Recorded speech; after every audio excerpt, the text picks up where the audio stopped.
Well, good evening, race fans.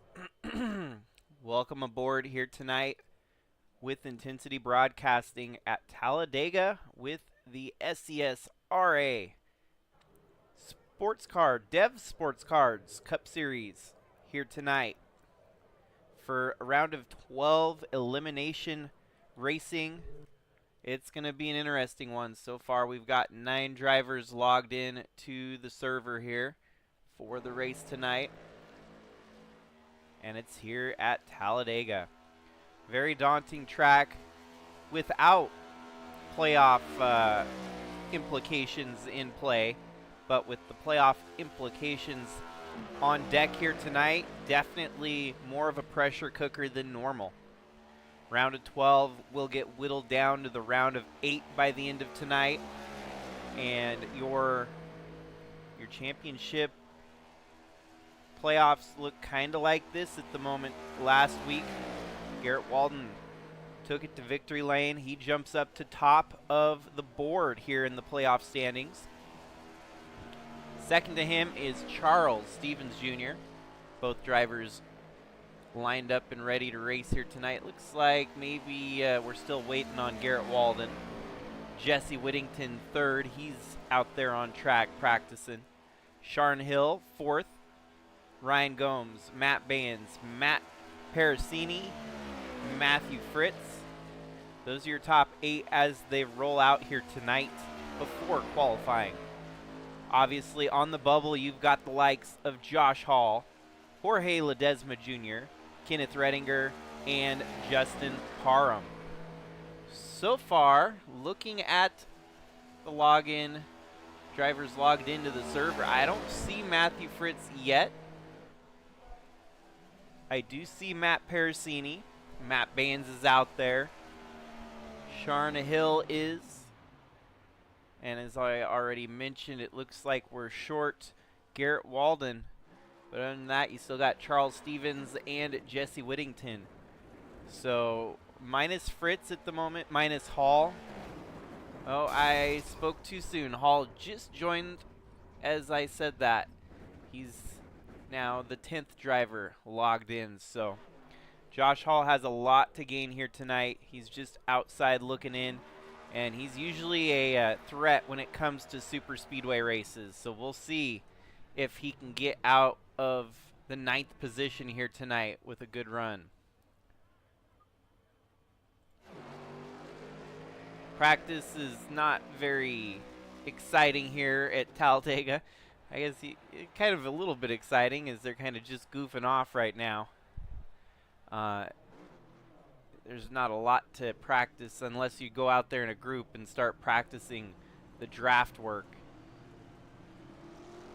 Get some laps out there, get a feel. Obviously, you know what it's going to feel when it gets to race time here at Talladega. It's going to be finding the right partner to dance with here tonight.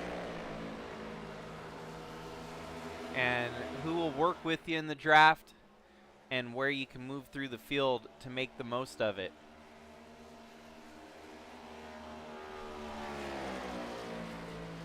So as practice dwindles down here, go ahead and take the opportunity to announce our sponsorships for the race here tonight, and all of Intensity Broadcasting for that matter.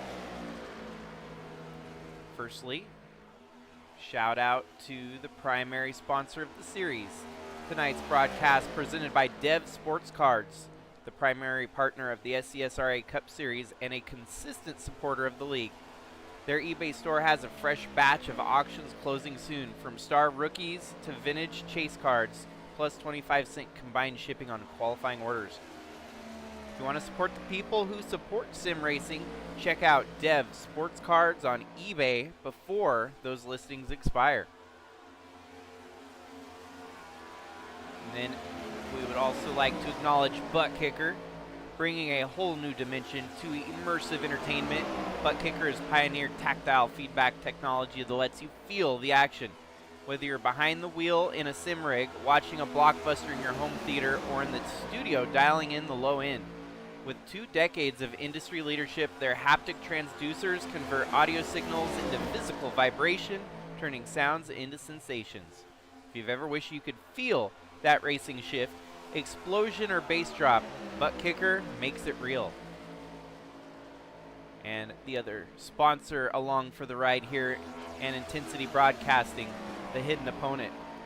In racing, everyone prepares for the competitors they can see, but one of the toughest opponents a driver can face never shows up on the timing screen. The hidden opponent is tackling the mental health battle inside the helmet, educating athletes, supporting teams, and giving the racing community language, tools, and leadership to talk about what usually stays silent. Because when drivers confront the hidden opponent, it doesn't just make them faster, it makes the whole garage stronger.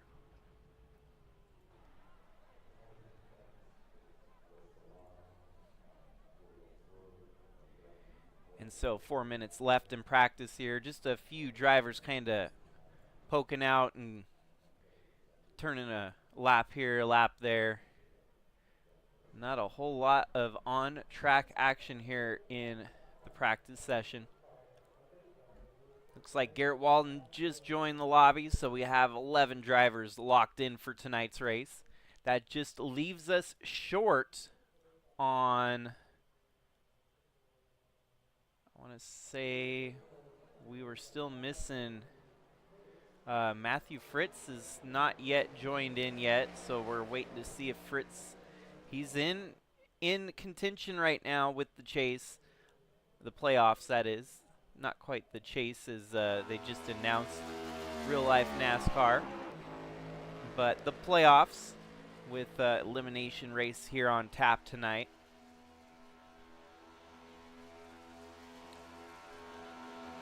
Kind of a smaller field means that we might see some more intimate racing here and a lot closer combat between these drivers. Matt Band's quickest here in the practice session at a 50.79.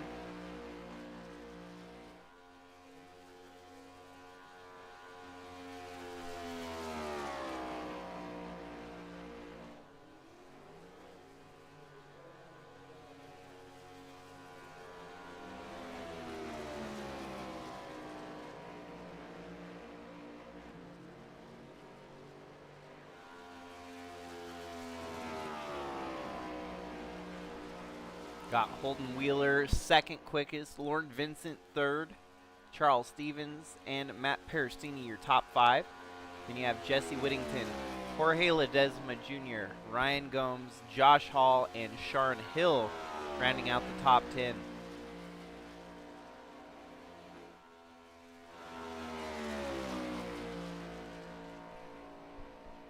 Sharon Hill always has a slick looking paint scheme. Tonight is no different. You can see the metallic ghost on the side of the number 5 there, Ghost Energy. Featuring Adidas on the hood here for this week. Gonna be a hard car to miss out there with the silver ghost on the side.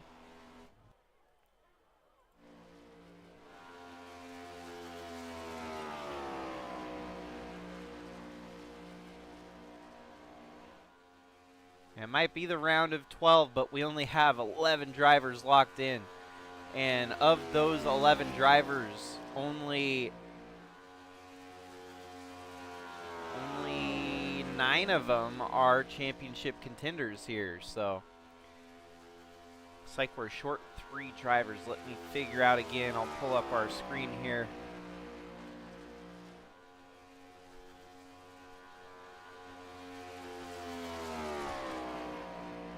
Still waiting on Matt Pericini, Matthew Fritz, Kenneth Redinger, and Justin Parham also absent here tonight. So evidently Parham and Redinger are going to take the loss, get knocked out in the first round here. The real drama point is going to be between Jorge Ledesma and Josh Hall. But if the 2 Matts don't show up here tonight, those 2 might just move on up into 7th and 8th. So a lot is teetering on whether or not we get Matthew Fritz and Matt Parasini. Wait, my bad. Matt Parasini is in the field. He's 5th quickest here so far. So the 3 missing is Matthew Fritz, Kenneth Redinger, and Justin Parham. So yeah, the big highlight is going to be keeping an eye on Jorge Ledesma and Josh Hall for what will likely be the last spot to transfer into the round of 8. Alrighty, so time for qualifying here. We'll go ahead and do hot potato style like we always do. First off, heading onto the track for a timed lap, it is Matt Baines in the number 72 Chevrolet Camaro.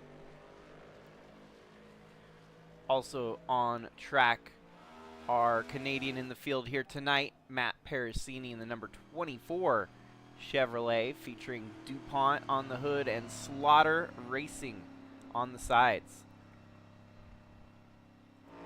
Holden Wheeler, another Ghost Energy based paint scheme there, the 09 with Sentinel Fit. Ryan Gomes in the number 55 Caterpillar Ford dark horse there. Slowly getting up to speed for his first warm-up lap here, Josh Hall in the number 81 Ford.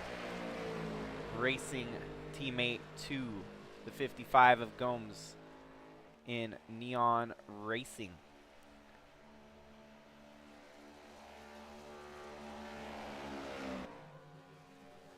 Here we got Jorge Ledesma Jr. coming around. He'll be on his first time lap right now. From Glendale, Arizona, driving the number 44 Chevrolet for Royalty Motorsports.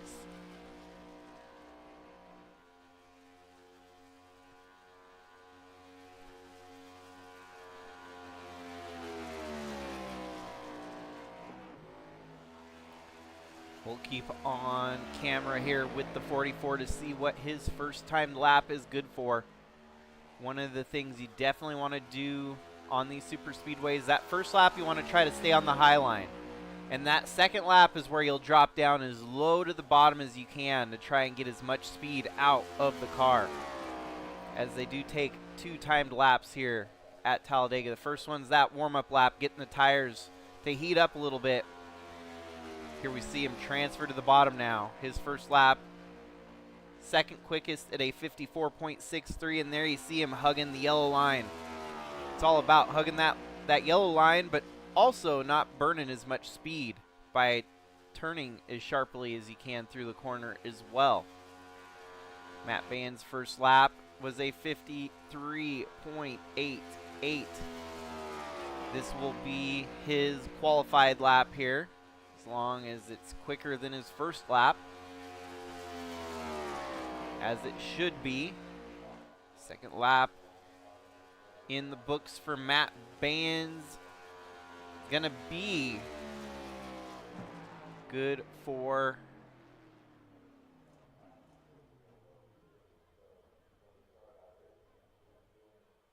.54. I guess they only took the first lap. That was just an extra lap to get a little bit more track time, I guess.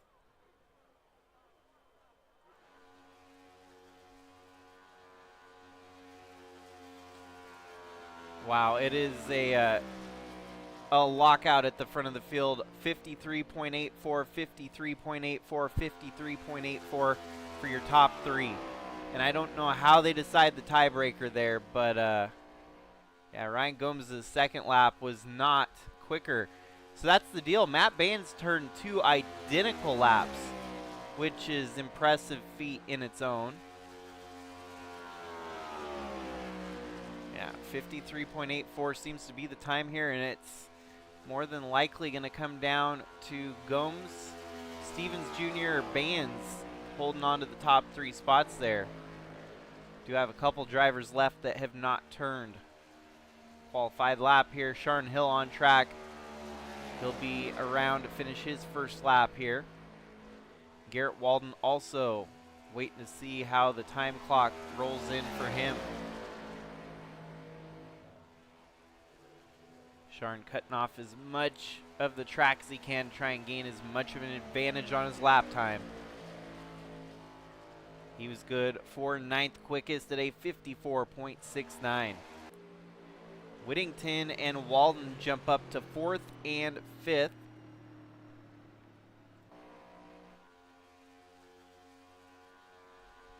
So the heat is on for Jesse Whittington, who has been dominant all season, with Garrett Walden taking the points lead away after last week. It's a friendly rivalry between teammates, I imagine.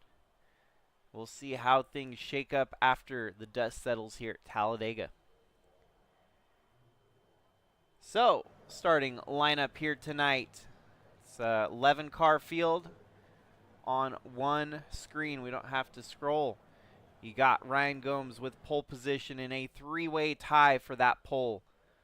Evidently, I'm assuming it might go to the driver that got it last. So Gomes gets the tiebreaker starting on the pole here alongside Charles Stevens Jr. and Matt Baines, your top three. Then you got Jesse Whittington, Garrett Walden, Matt Parasini, Josh Hall, Jorge Ledesma Jr. Those two are going to have to keep our eyes on all night, as already highlighted with that points battle for the playoffs. Holden Wheeler, Sharn Hill, and Lauren Vincent rounding out the field here tonight.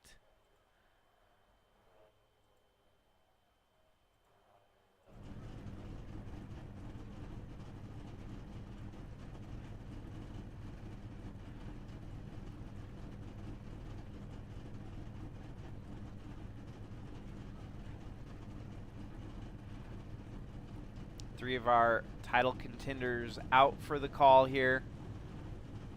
Those three more than likely are going to be the first eliminated rolling into the round of 8. And it's a shame because Matthew Fritz has had such a stellar season. Obviously, sometimes things probably come up and have to miss a race here or there.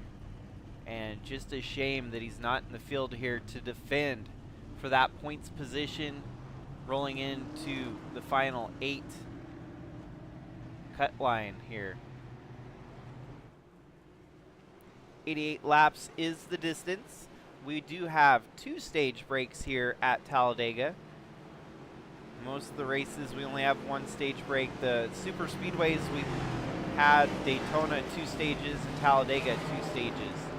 The only other one that had 2 stages was Charlotte when we did the mock Coke 600, basically.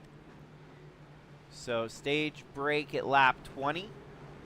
Obviously, stage bonus points paid out at the end of that, and then second stage will be lap 45 here tonight from Talladega, meaning we'll have about a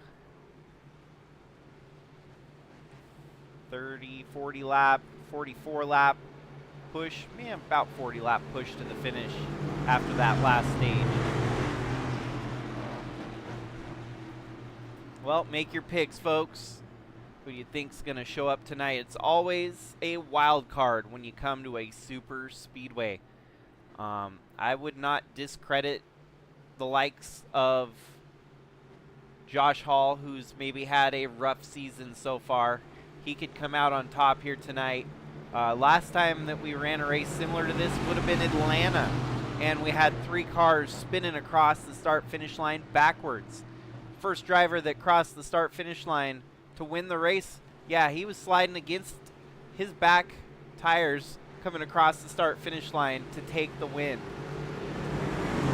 Could we see something just as crazy as that here tonight? You know, it's Talladega. You might just see it happen again. So stay tuned, folks. Get buckled down, grab a snack, grab a drink. So here we are. We're getting ready to go for 88 laps here at Talladega with the SCSRA Sports Cards Cup Series. Green, green, green. Leading them to the green, Ryan Gomes on the inside, Charles Stevens Jr. on the outside. For Charles Stevens, he's got his teammate right behind him, the 94 of Jesse Whittington. It's good to get with your teammates early so you can start building a game plan for the rest of the night. Just like that. Matt Band's kind of a lone duck team-wise. 72 here tonight.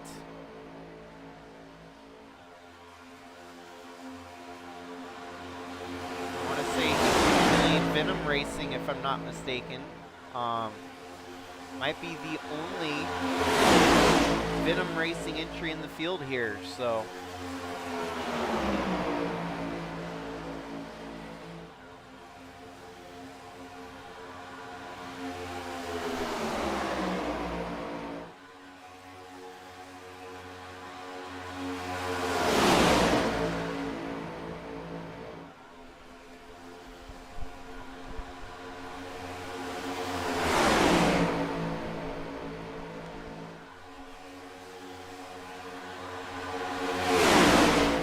Should be pretty calm for at least the first stage, maybe the second stage here tonight.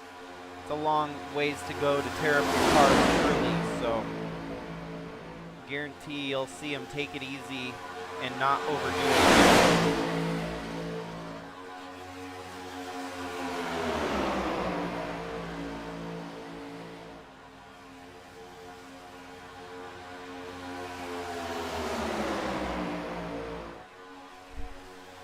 Ryan Gomes holding the lead here since the start. The outside line is kind of swapped around a little bit. We now see the 43 of Garrett Walden to the front.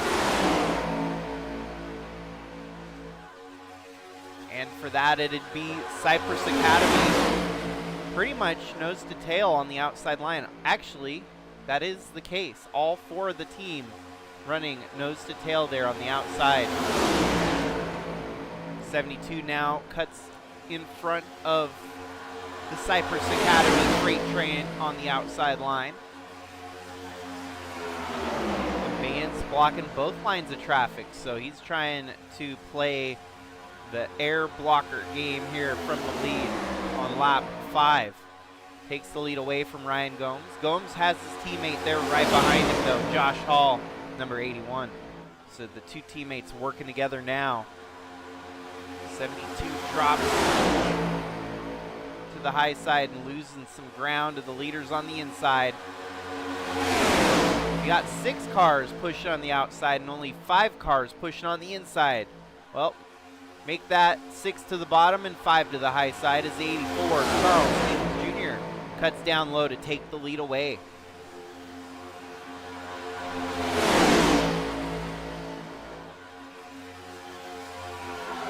Often the inside line prevails at these super speedways because that's the the shortest way around the track. But it'll be interesting with 11 cars here to see where that 6th car falls in line. Not likely that we're going to see much 3 wide, but there could be a few occasions here where someone cuts,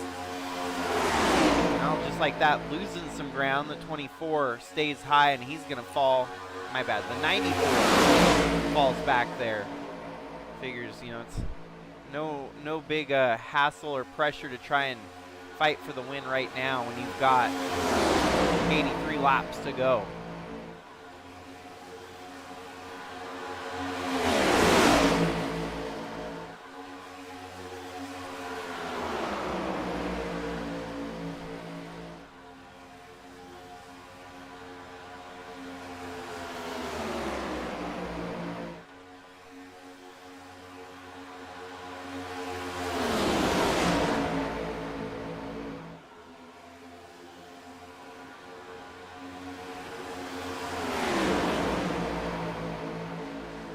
Now they are single file from front to back. Probably the smart move to make here to just kind of settle in for a good push here into the first stage. Gomes and Hall, though, they might not be willing to sit idly by when the lap meter turns to about 18 or 19. They'll probably try to mix it up. And for the 84, Charles Stevens Jr. now kind of without any teammates to help him here, he would be hung out to dry pretty quickly. if they had to fight to take the lead away at the end of a stage.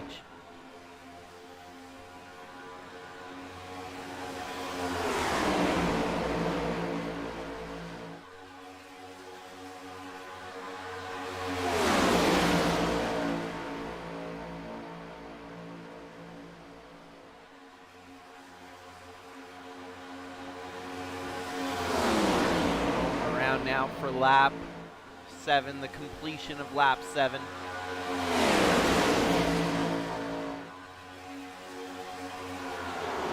Should be able to go all the way through stage 1 without any pit stops.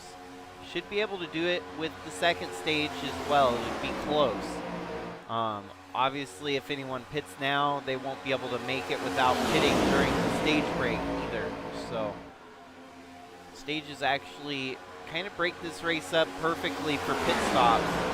But it's going to be that last 40 lap push at the end of the race here tonight that really kind of sets them apart. We'll start seeing some pit stops under green flag conditions, or possibly a caution that could slow down the pace a little bit. That last 40 lap push will be the big moneymaker here tonight.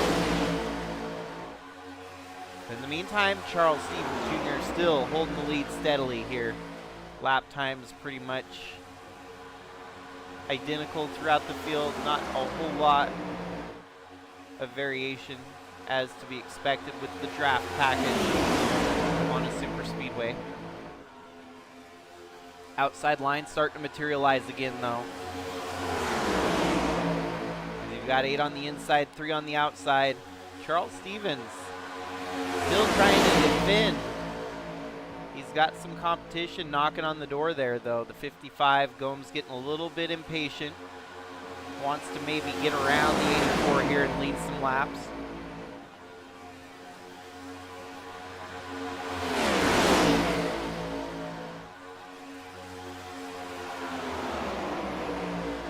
Outside line trying to capitalize on the side draft strategy here. You see that 09 of Holden Wheeler.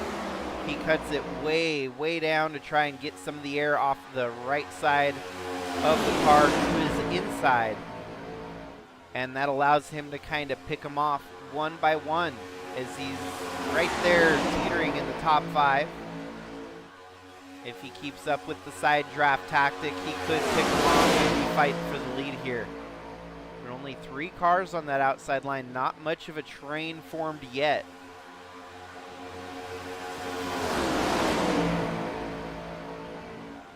You see the 55 still kind of peeking his nose to the outside here, thinking about maybe pulling the trigger. Still 10 laps left in the stage.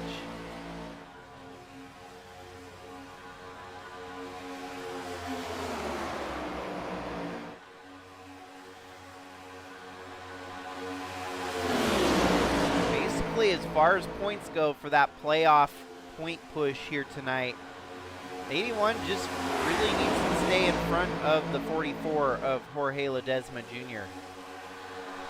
As you can see, it's pretty tight there between them, about 8 points separating them. And so 8 point separation, all he's got to do is finish ahead of the 44 here tonight, and he'll be locked in.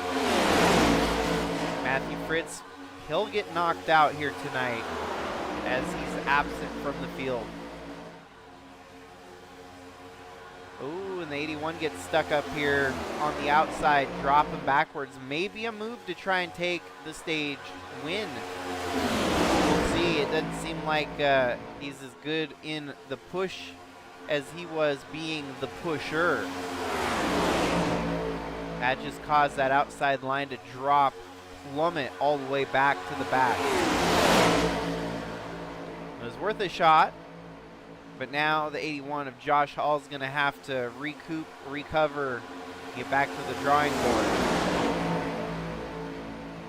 Him and the 09 working together. Holden Wheeler, we're seeing that he was capable of moving up slowly but surely.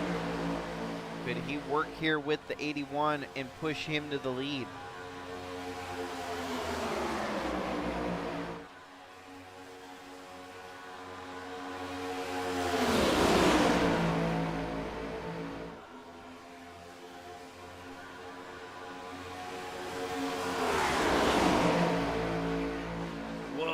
that move by the 72 of Matt Vance. He chopped up high to get on the outside draft there and maybe actually working it.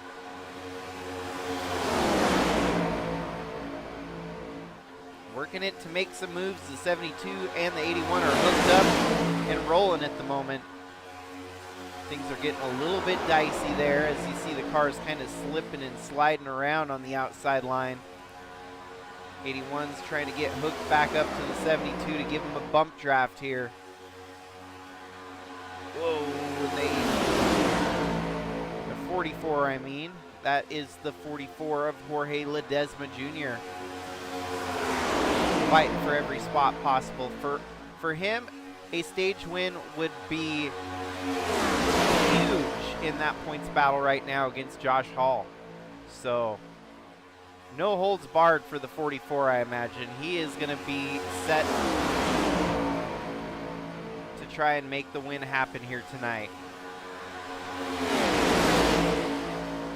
And obviously 2 stages helps as well to get 2 opportunities and some bonus points here tonight. Talladega could be the game changer for Jorge Ledesma Jr. or it could be his demise. Here comes Matt Parasini on the outside. The 44 tried to kind of slide up there. 24 lost the momentum from that move by the 44. 44 gets right below the yellow line.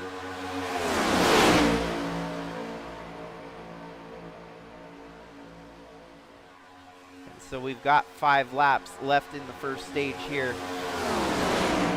Charles Stevens Jr. making it look easy so far.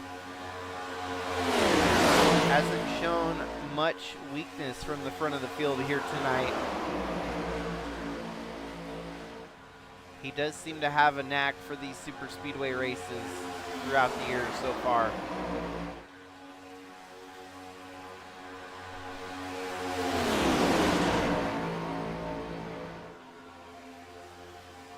Pleasant surprise too, seeing the number 07 of Lauren Vincent running strong here tonight.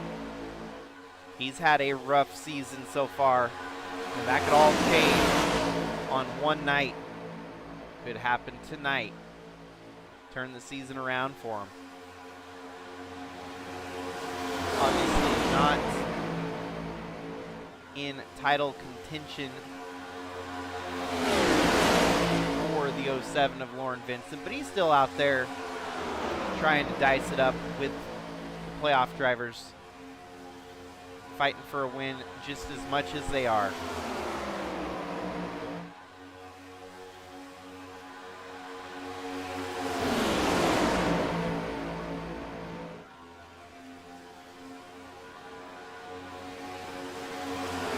Outside line not showing as much spark as they once were.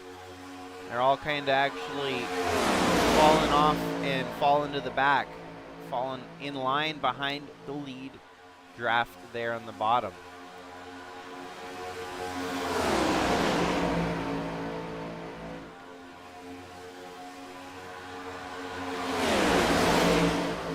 Either way, this first stage will be a good sample point for the drivers to know what their cars are doing, what the cars might not be doing, and they can make adjustments on that first pit stop.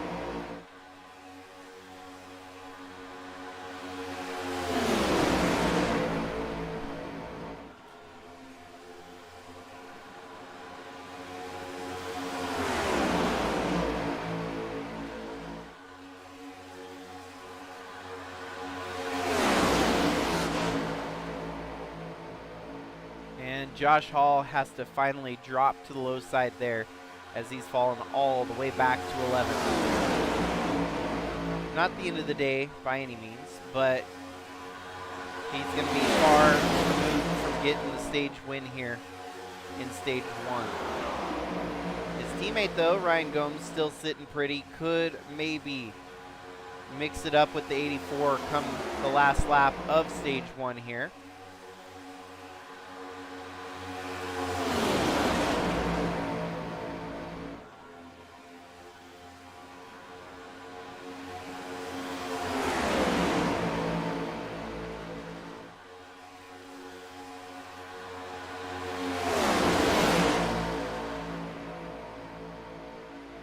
Outside line keeps trying to get queued up there, but nothing working yet.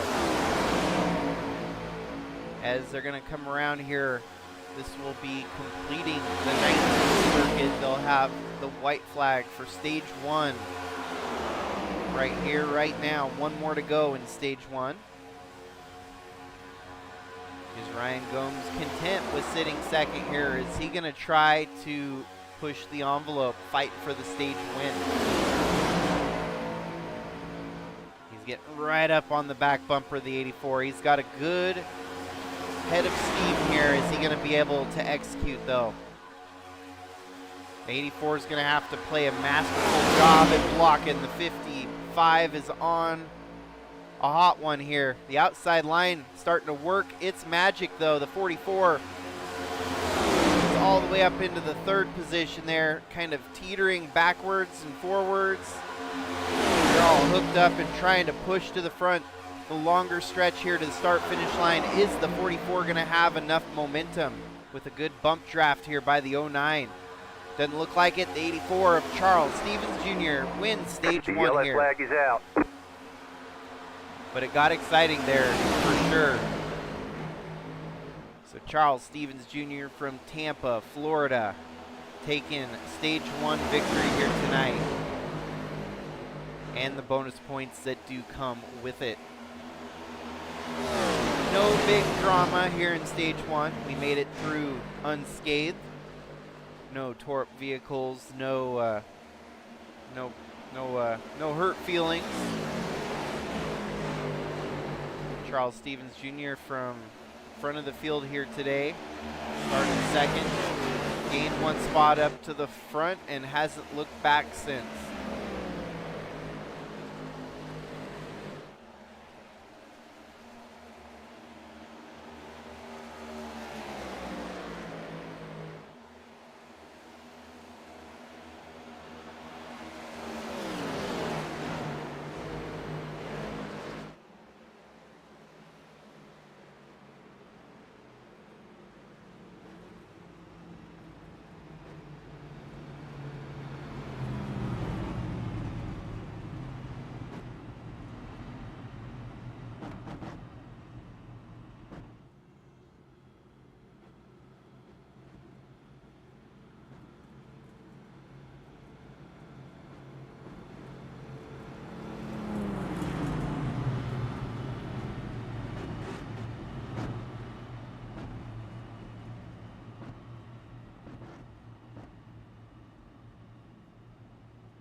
Well, we are about 1/4 of the way through the race here tonight. 22 laps in, 66 laps to go.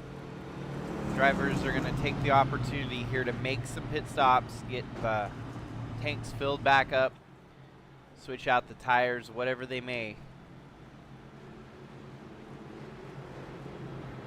Rolling in under caution here with the lead, it is Charles Stevens Jr. Will he be able to maintain the lead on exit of pit road?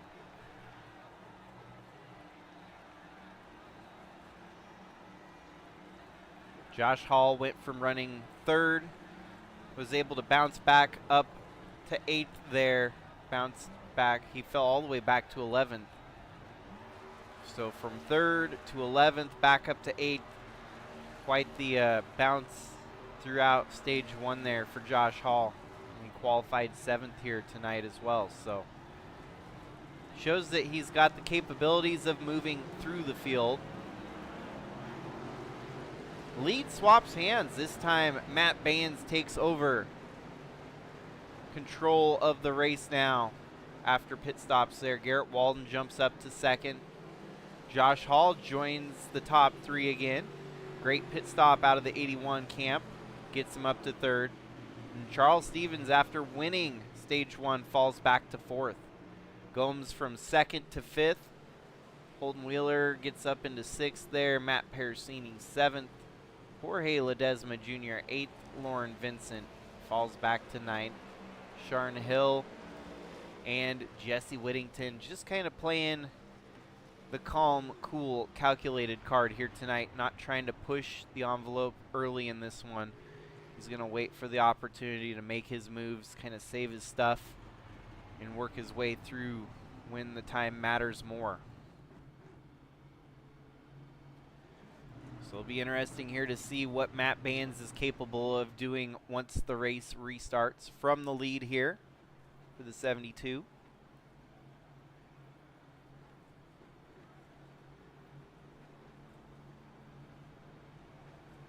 The remainder of the schedule here for the SCSRA Cup Series. There's only 3 races left. After tonight, the round of 8 will be established. We're really just kind of waiting to see if that final spot belongs to Jorge Ledesma Jr. or Josh Hall. But tonight we'll conclude the round of 12 from Talladega. And then next Wednesday, we will go to Worldwide Technology Raceway, also known as Gateway. That short track, kind of a large short track. It's still a great race to be had. It'll be a 150 lap event from WWT with a stage break on lap 40.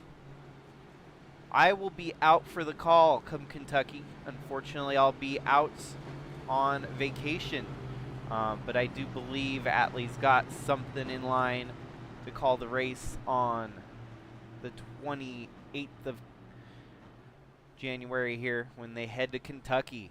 150 lap race there with a stage break also at lap 40.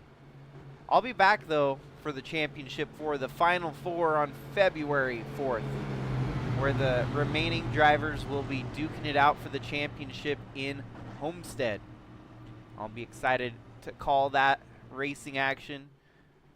We do have another event coming up here at the end of the month. Don't forget the Afterburner 200, brought to you by Intensity Broadcasting. I will also be along the call for that one, it sounds like. A lot of gears turning are in the works to make that thing happen by the end of the month here. So excited to kind of announce it now and give people an idea that we've got a big charitable race coming up here. You won't want to miss it.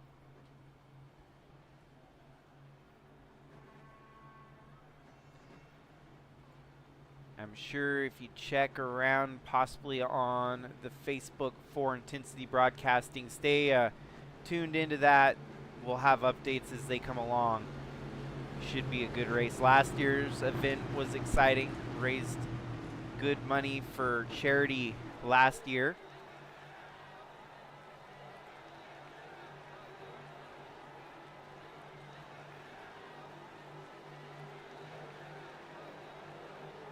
Last year's charity was for Green.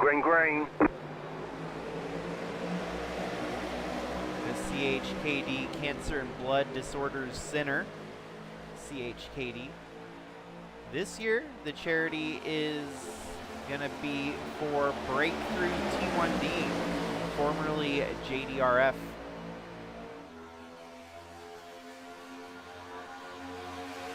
Helping raise money for T1 diabetes. So yeah, keep your eyes peeled, folks, and if there's any racers watching as well, you might be interested to try and jump in for that race at the end of the month here that we'll be hosting. We're back in racing here from Talladega. 72 of Matt Bands holding the lead, but that 43 of Garrett Walden driving stout on the outside here. He's got an edge right now on the 72. Good push from the 84 of Charles Stevens Jr. He's picking up where he left off from stage 1. Whoa, and the 43 cuts way across the track there to block the inside line.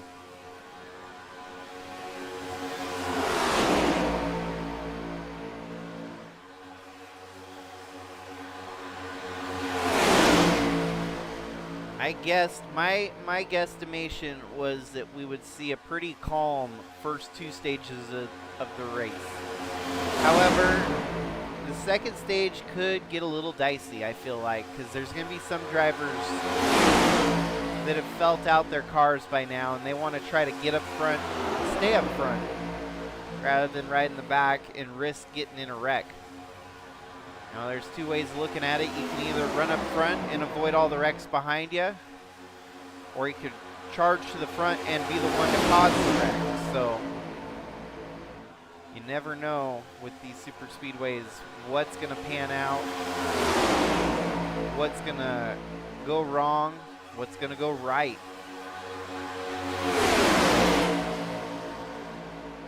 They're staying pretty formed up. Double, double, double throughout the field here. 3 wide now as the 5 gets stuck on the inside.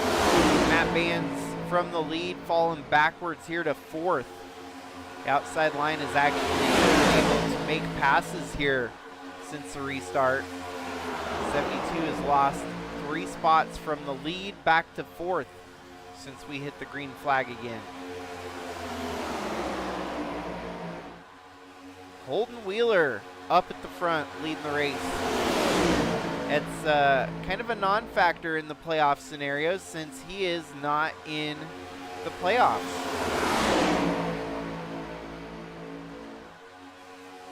So yeah, as the 2 drivers in the field here tonight that are not in title hunt, that is the 07 of Lauren Vincent and the 09 of Holden Wheeler. That makes it a lot easier to remember. Any of the cars starting with the 0 in their double digit, they are not contending for a championship here.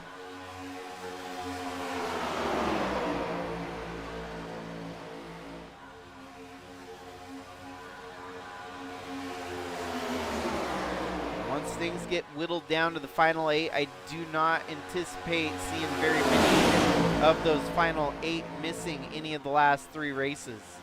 Unlike tonight where we saw a couple of your top 12 fail to show here tonight. Matthew Fritz is unfortunate. Kenneth Rediger. And even Justin Parham missing from the field. It's huge.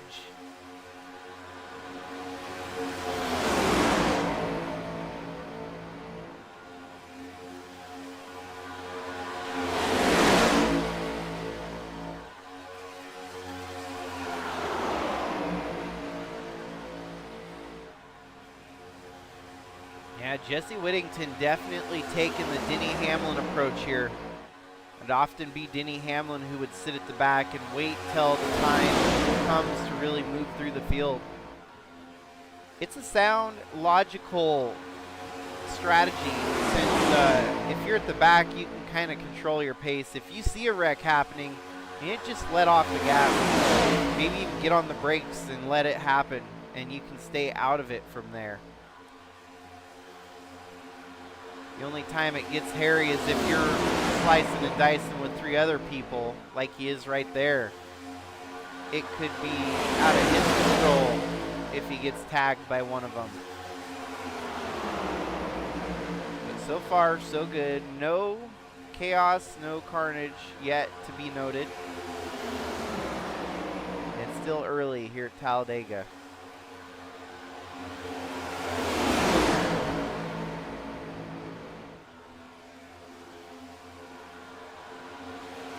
Holden Wheeler doing a great job at the lead, keeping the top position. Now the 24 of Matt Parasini trying to climb up to the front. Looks like he's going to have the advantage with a little bit of the drafting help to put him in front of the 09 at the moment. The 09's going to fight back on the inside, but the, wow.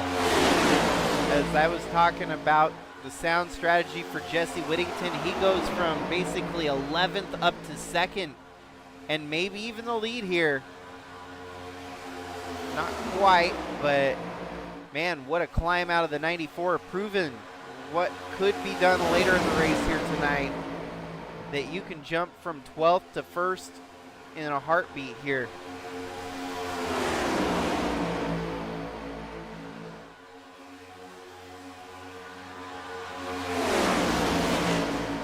That's pure strength right there, pure muscle to prove that you can move through the field like that.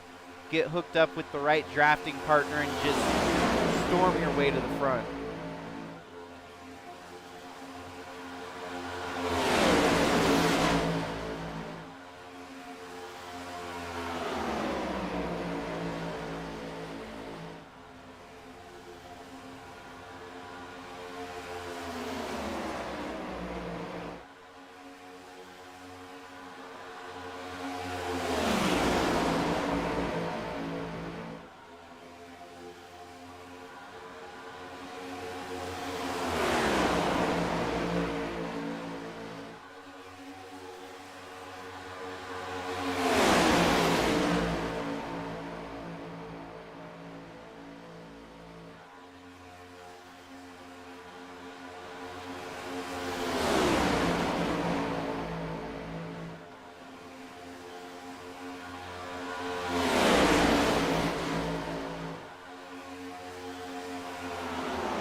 Well, single file here again tonight at Talladega as they're racing towards the end of stage 2 at lap 45.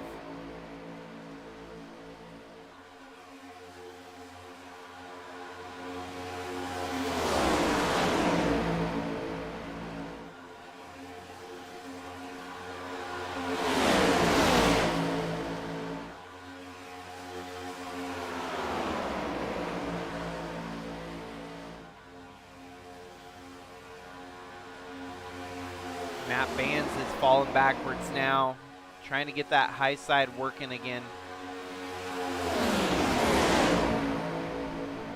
But not looking as cooperated or coordinated with the group behind him there. I'm still in awe of what Jesse Whittington was able to perform using that outside line to push to the front like that. We'll have to wait and see if anyone else can pull that hat trick again. And Jesse Whittington basically rewrote the script for me because I figured he was just going to sit back all day here and save his stuff. But alas, that has changed. Strategies often change on the dime. The 94 looking stout now, moving to the front.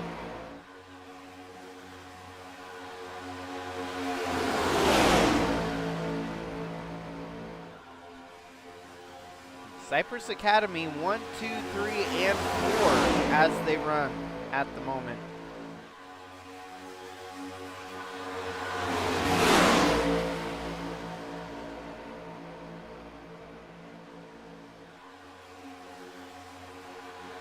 But the 09 on the move. Here comes Holden Wheeler. He wants to get back to the lead. Blinking and all. Internet latency issues there. The 09 still making a move, trying to get back up front. Right now alongside third place, 84 of Charles Stevens Jr. Great push from the 72 of Baines is going to get him right up alongside the second place driver of Whittington. Holden Wheeler right there knocking on the door of Matt Parasini. That's got to be a nightmare for the 72, not being able to see in front of him. They are glued together. It's going to be 3 wide at the lead here. The 24 gets stuck in the middle, the 09 to the top. Whoa. Wow, that was some slice and dicing from the 72. I think he's tired of being behind the blinking 09 of Holden Wheeler. It's like pushing a ghost car out there. The 07 though, Lauren Vincent makes his way back up into the top 3. Looking stout. So 2 of your non-title contenders are having a great showing here tonight, as both of them sit in the top 3 on lap 38 here.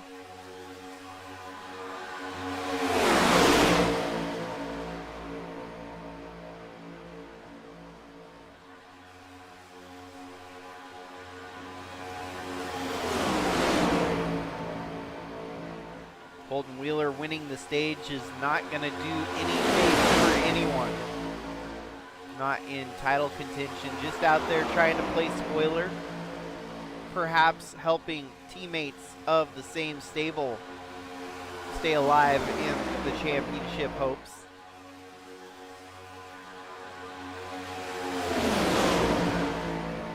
I'm impressed with Matt Bands here tonight. Very much a most improved run from the 72 camp.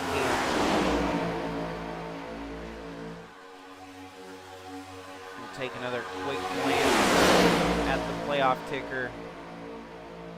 As you can see, 72 of Matt Bands sits 6th. Then there's also Matt Pericini in 7th, Gomes in 5th, Sharn Hill 4th. They don't really have much to worry about here tonight with 3 of the top 12 not in the race here tonight. So that pretty much leaves it that they're going to be leaving here tonight in the round of 8, no matter what happens.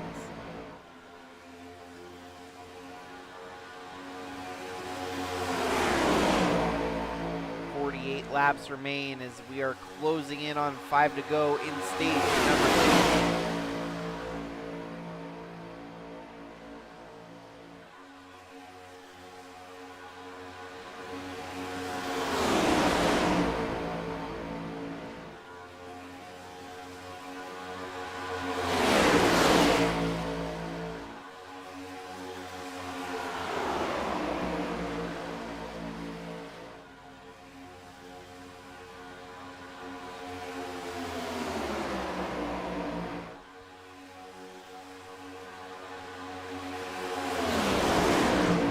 The 94 of Jesse Whittington went from fighting for the win to now fighting for his life in 7th place.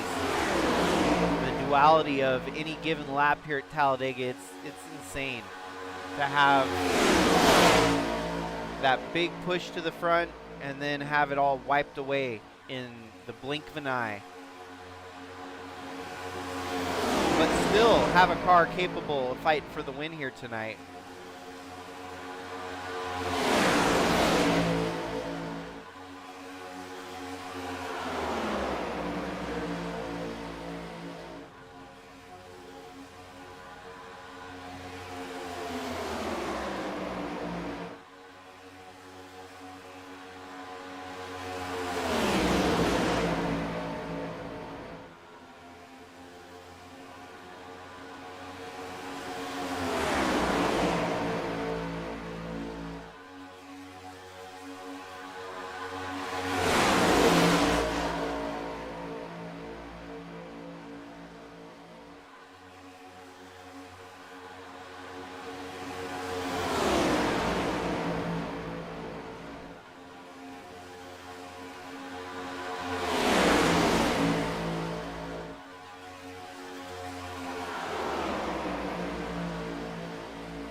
Well, we're singled out again from front to back with just a couple laps left in the stage here as they start charging lap 45.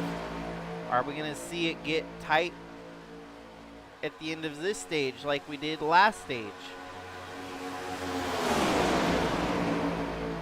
It seemed like that outside line woke up when they needed to at the end of the stage. Good chance it'll happen again here as they come around for lap 44.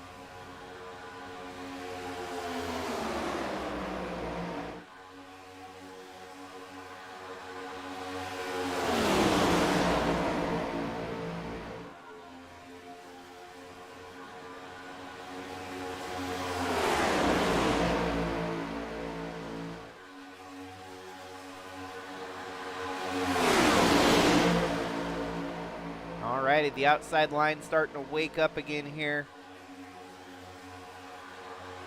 As always, it's not going to end right on when the lap marker goes to 45. They got to They got to finish the 45th lap. So this will be the white flag for stage number 2 right here. One more to go. Collect the green, white checkered for stage wins. 809 holds the lead right now. Matt Bands, he cuts loose and he's going to the high side. 24 hooks up with the 72, the 84 as well. They are hooked up and rolling on the outside now. That is Cypress Academy, pretty much second, fourth, sixth, eighth, however they sit on the outside line. It's the entire outside line for Cypress Academy. But Matt Bands was able to snooker him. Whoa! Whoa, we have a wreck happening, and it's going to include Garrett Walden, who has the points lead rolling into tonight. Well, I think your stage winner is going to be the 72 of Matt Bands. Matt Bands takes that in a very, very dramatic finish to the stage there. Not the way you want to see it play out, but definitely a wild way to end the stage. So we're going to go ahead and dial up the butt kicker replay here and see exactly how this all unfolded. So the 72, I think, was kind of trying to cut off the run. Let's rewind it back a little bit here. He kind of just sat in the middle line there. As you see, the 24 thought to try and pass on the outside. 72 kind of commits. You see he's sliding up a groove. He's in the middle. He's going to the high side of that mid groove. And the 24 didn't really know how to approach that, so he got loose. And then once you get loose with these cars, it's hard to fix that. And he lost it completely, collecting the 43 of Garrett Walden, who goes for a flip here. Putting Ryan Priest in in jeopardy for airtime there. Not quite as much airtime as Ryan Priest typically gets at these super speedways. But you don't want to be likened to Ryan Priest at Talladega or Daytona. That means you're flying through the air at that point. At least he didn't tumble. Kind of all 4 tires stayed in the downward direction there.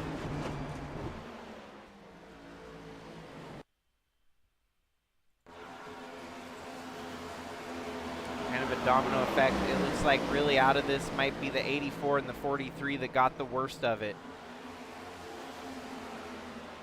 And the good thing for Garrett Walden is he didn't really need to leave here tonight with a win, as he already had a lock on the round of 8 after winning last week and taking that points lead away. So this is going to just spice things up for the last stretch of the race here. Gloves are off. We got to see kind of the appetizer course there on what they would do to try and win the stage. Now you're going to try to win the race, and it's a whole different ballpark once you get to that end of the race stage.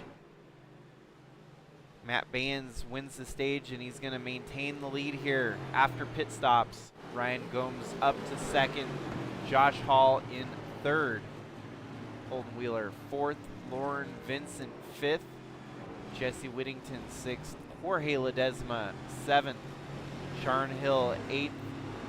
Garrett Walden gets the quick repair on the 43, it looks like, so back and rolling with all 4 tires on the 43.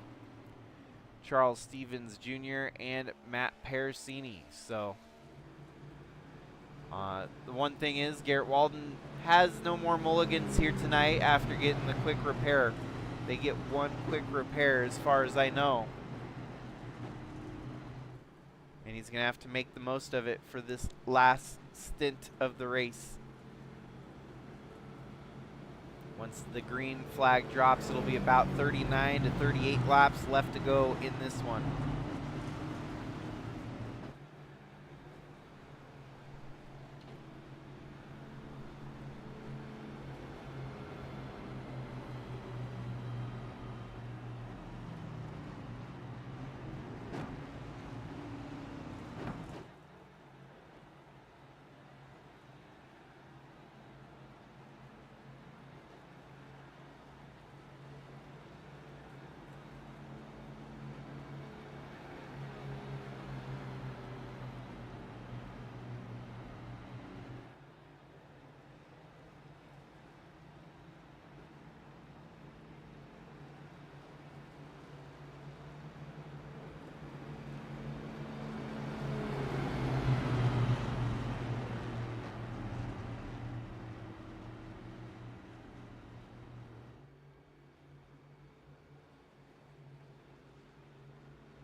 Well, we started the race with 11 cars, and we are still past halfway with 11 cars left running.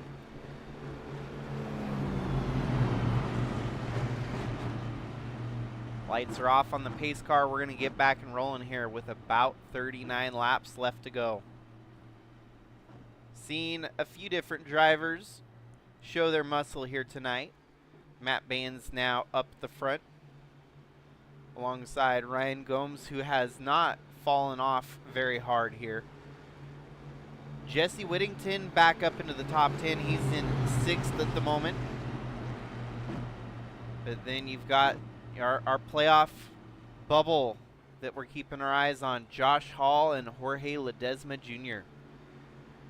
Josh Hall just needs to stay ahead of Jorge Ledesma, but I do imagine if the scenario flip-flops and Josh Hall were to finish 6th and Jorge Ledesma won the race, it would be Ledesma in and Hall out. So keep that window or that points gap in mind here tonight as we get towards the end of this one. Be about 5 to 6 spots he's got to maintain over the 44 car. Back and rolling. 72 gets a good roll off here on the restart.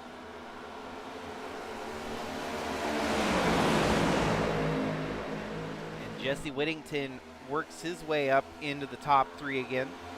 Sharon Hill up to 4th. Josh Hall falls backwards, but also Jorge Ledesma Jr. drops backwards. So that battle continues to brew between the two.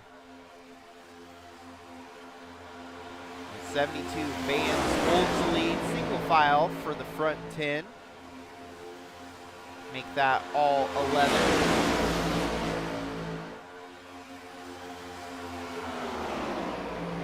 With 38 laps left to go, there will have to be at least one round of pit stops. Whether that comes under green flag or we get a caution, we'll have to wait and see.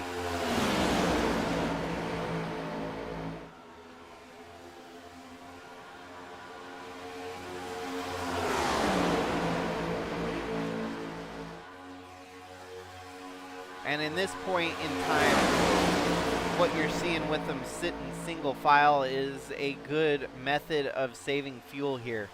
The guy at the lead is obviously going to be burning more fuel, but everyone in the wake of the draft can kind of lay off the throttle, let the car carry itself, and in turn save fuel. So the biggest loser in a situation like this is the leader, as backwards as that sounds. Matt Baines will be burning more fuel here, leading the way.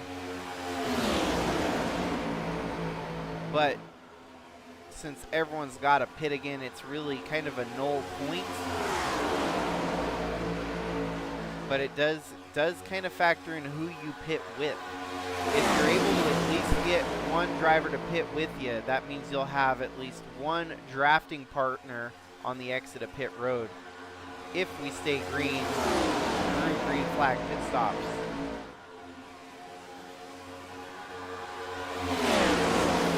Biggest fear for these drivers is going down pit road under green as a lone duck, meaning you'll be out there without any drafting help as the others draft for a lap or two more. Then they pit together as a group, and then they get to pull out as a group and draft together. Probably looking at losing about maybe 5 seconds, and you'd be out of the lead draft in a heartbeat.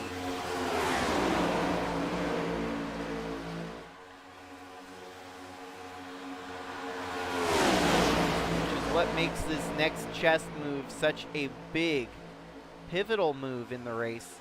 When do you make that pit stop? Usually, when a driver takes a pit stop, it kind of pushes everyone else's hand to do the same. But how early do you do it? And will anyone come with you if you pit too early is the big question. So 11 cars all out there trying to save fuel but go fast at the same time.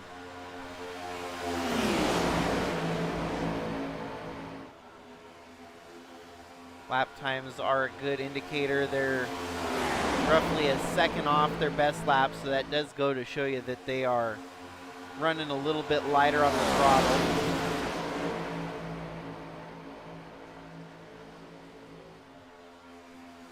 Jorge Ledesma Jr. running in 9th, Josh Hall running in 11th. That should be enough to keep Josh Hall in and Ledesma out, as it is an 8-point gap between the two of them. And I do not know for a fact if points are staggered exactly 43 to 1 like NASCAR does. Let me do a quick check on the standings for the SCSRA Cup Series here to get an idea of what points are at play.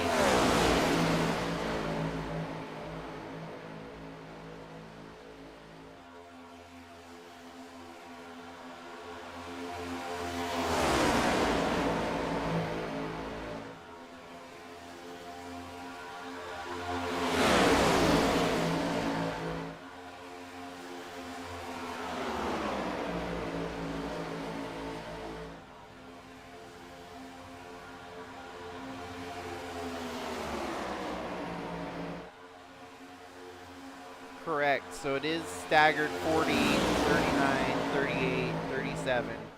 So for Jorge Ledesma to actually get this done, he needs to beat Josh Hall by exactly 8 spots, which is a much taller order to pull off. As, I mean, right now, Josh Hall running in 11th, Jorge Ledesma would have to finish 3rd. And that would pretty much put him at a tie, so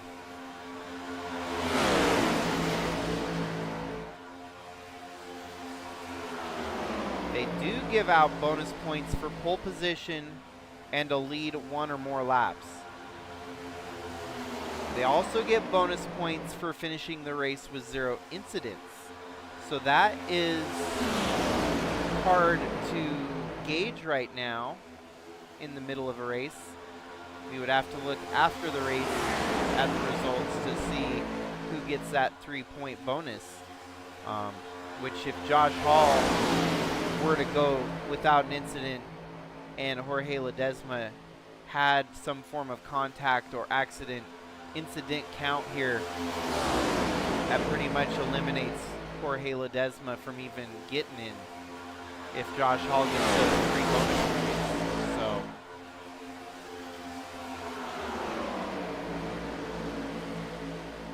I don't think Josh Hall has led a lap, nor has Jorge Ledesma. That could be a game changer as well.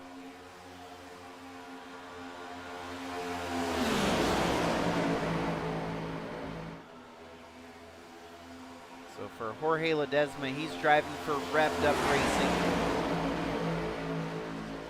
Holden Wheeler driving for Sentinel Motorsports.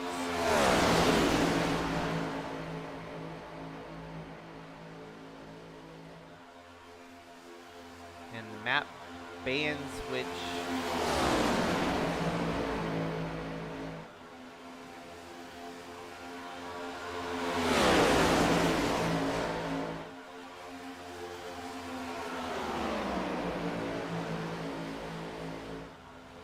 yeah, Matt Bands actually races for Royalty Motorsports, so I might have made a mistake announcing that earlier.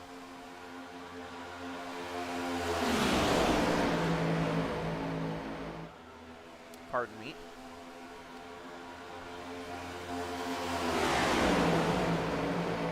Need a drink of water. Getting hoarse.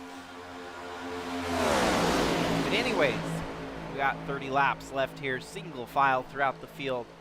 And it is the gas train right now. These drivers just trying to save fuel as much as they can, as they will have to make one more pit stop here tonight. Matt Bands leads the way. Holden Wheeler second. Jesse Whittington third. Sharn Hill fourth. And Garrett Walden fifth.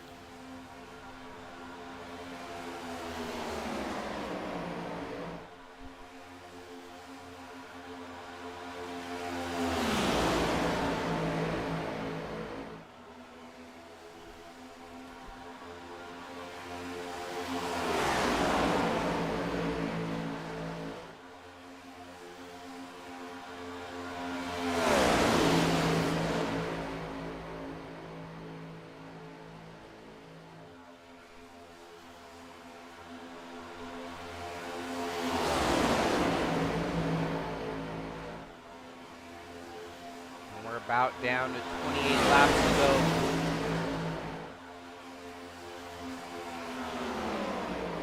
Anywhere south of 25, they should be able to rest comfortably with a pit stop after 25 to go. As we'd already seen them go about 20 to 25 in the first two stages.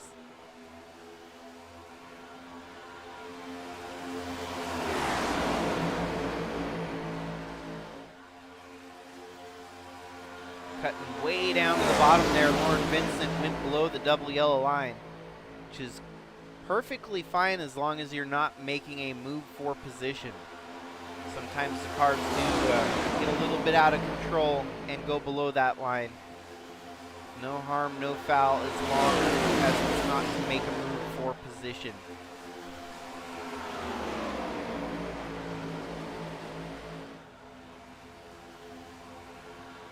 So you don't want to make the pit stop as early as possible in the event that we might end up going overtime here tonight. Green-white checkers could be extended here tonight for more than 5 to 10 plus extra laps past the 88 lap marker. So you'll probably want to push it till about lap 70 to make that pit stop. And it'll be close. I mean, you'll be cutting it close both ways. Cutting it right down the middle for this final stage, roughly.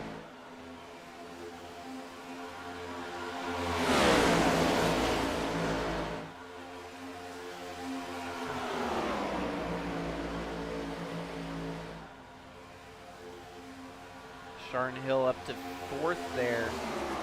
He is our biggest gainer here tonight, plus 6 for Sharn Hill. As you can see there, sitting in 4th right now, Sharn Hill up 6 to the good.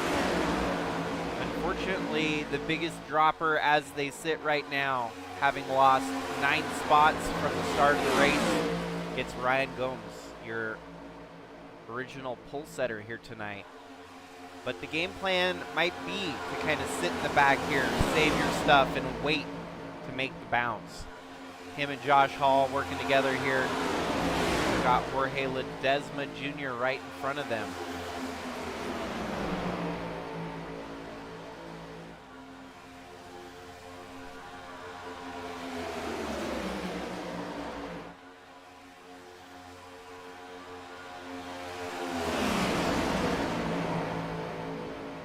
Feels like the calm before the storm. We know it's going to happen. It's going to get wild. It's going to get crazy.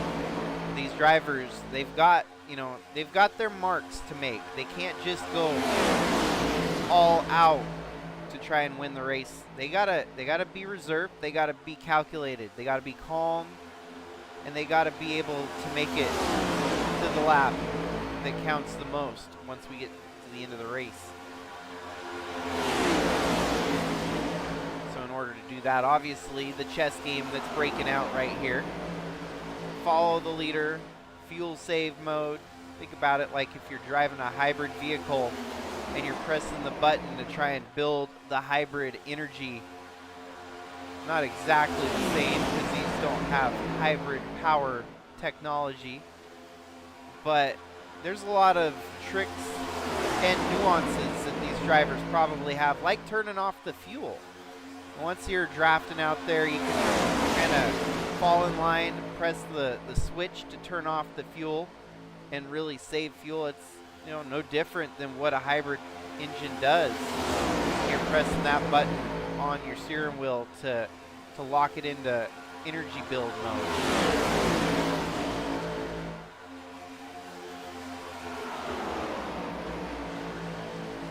Yeah, these drivers become a master at their craft, and it gets interesting to see who can actually push it the longest on the fumes of fuel that remain in the tank.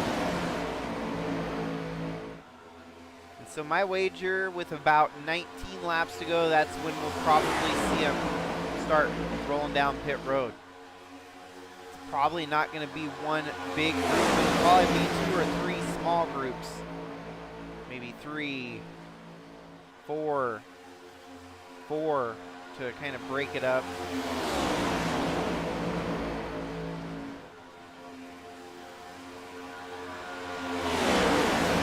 Actually kind of fall in line with the teammates on field here.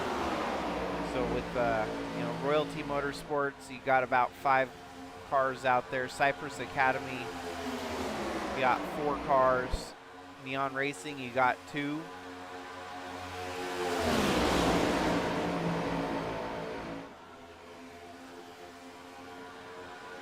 Really the only one that's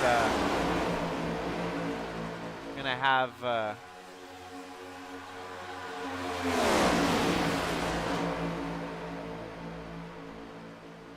maybe the hardest time might be Holden Wheeler, but I think he is somewhat associated with Sharn Hill, even though the 09 is kind of a solo Sentinel Motorsports entry. There's a technical alliance there with Sharn Hill for sure.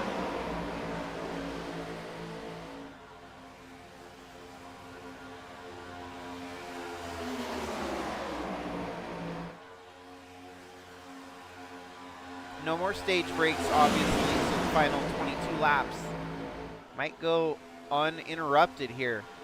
Only had 2 cautions here tonight, both 4 stage breaks. It's been a very, very calm Talladega race so far. The only chaos we really had was the end of stage 2, where the 24 got lifted into the air. Or actually, my bad, the 43 of Garrett Walden gained some air time.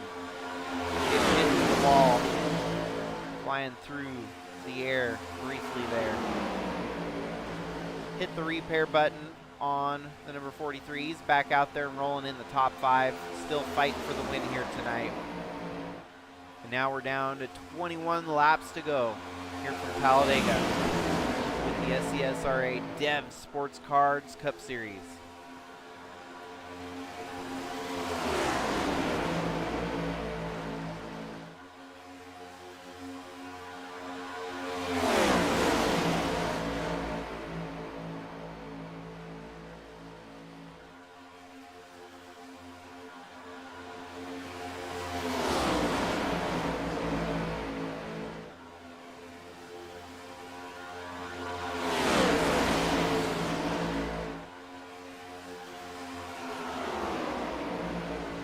Well, no takers with 20 to go. Everyone stays out here. But they're getting more spread out.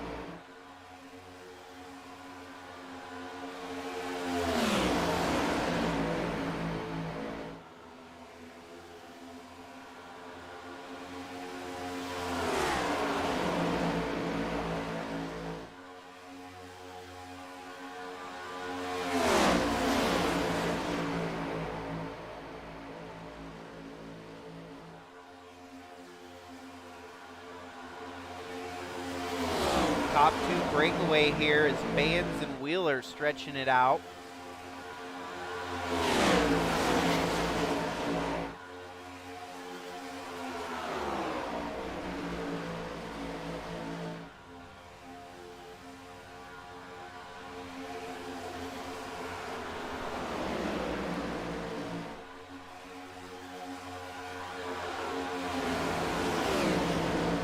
Okay, so the pit window has officially opened. It's going to be anywhere between now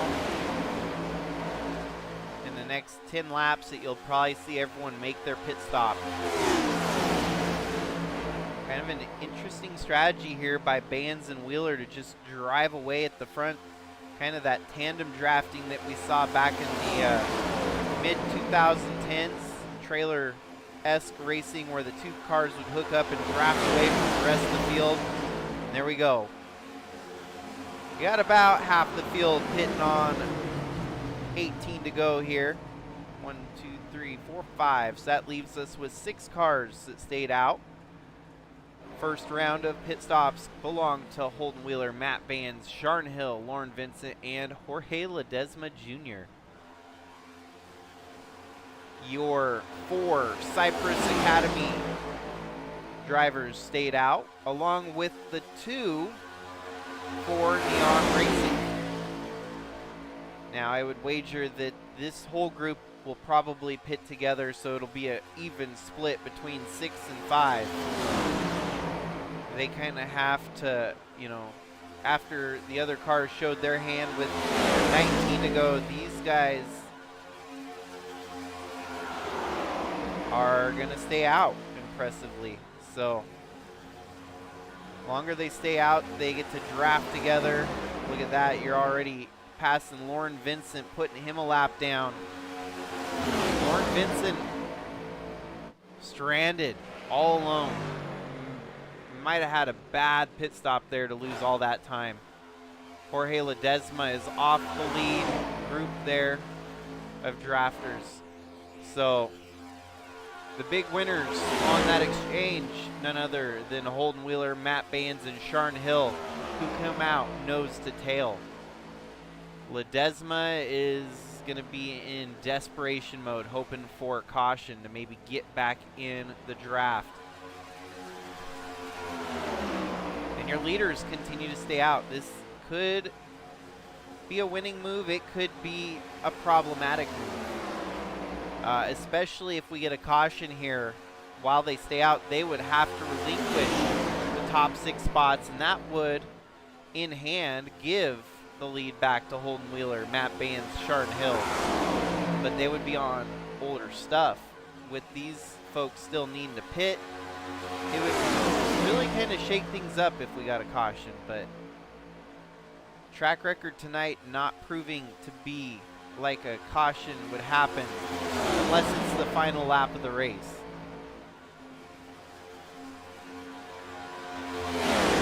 How long are they going to push it here?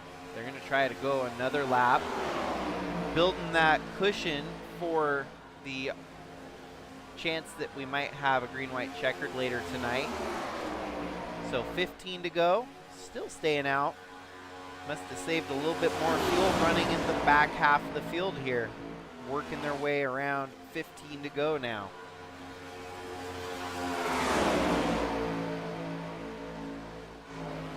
.44 of Jorge Ledesma Jr. right there in front of them, in jeopardy of going a lap down now.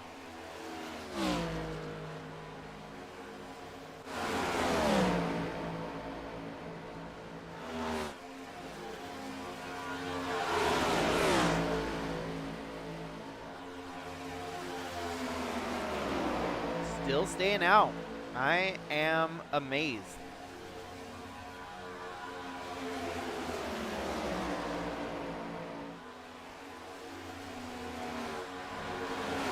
Jesse Whittington has the lead right now with Garrett Walden in second, Matt Parasini in third, and Charles Stevens Jr. in fourth. Cypress Academy lock out of the front field here.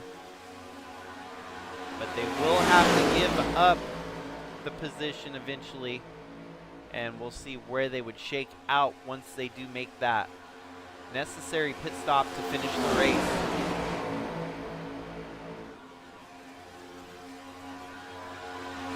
On the flip side, Holden Wheeler has the lead over Matt Baines and Sharn Hill. 13 laps to go. We're getting close to single digits left in the race, as they're stretching their tank as far as they can here at the end of this one.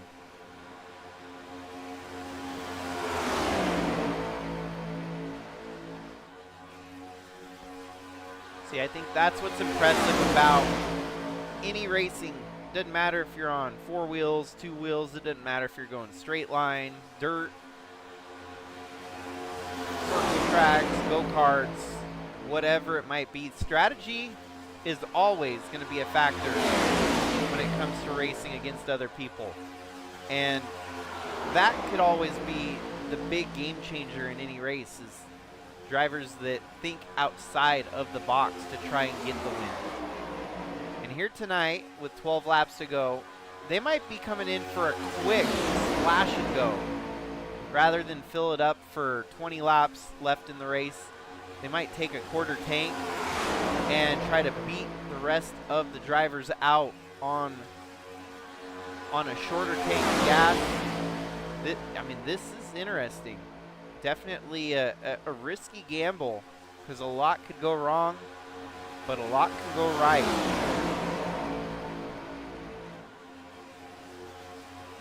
They even cut below the yellow line there to try and save some fuel. Here we go. They're going to have to make their marks count here. Don't cook it too hot into the pit entrance here.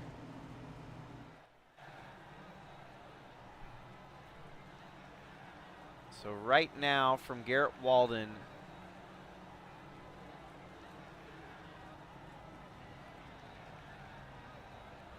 we'll have to keep our eyes on the rest of the field out. Timing and scoring ain't really going to catch up for us until they leave pit road, it seems. Still saying 38 seconds is the gap from Holden Wheeler to Josh Hall, but they're going to come charging around as they're up to full speed, and they're coming off the apron under pit lane speed. 43, Garrett Walden has the advantage over his 3 teammates there.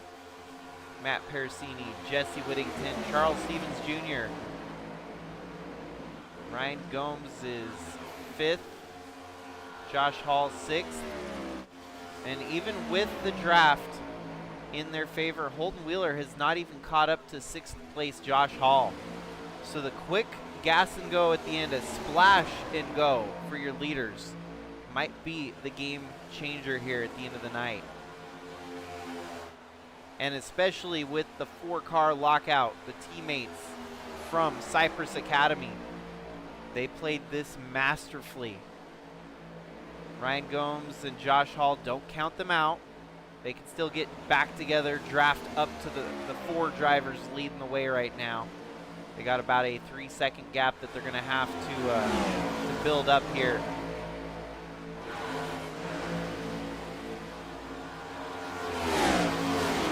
But just like that, it seems the overcut was potentially the winning strategy here tonight. Doesn't often work out like that. Usually it's the undercut with drivers getting out there on fresh, fresh everything. Do wonder if the front 4 foregone taking any tires on that round of pit stops there, and possibly this group of 3 has fresher tires even.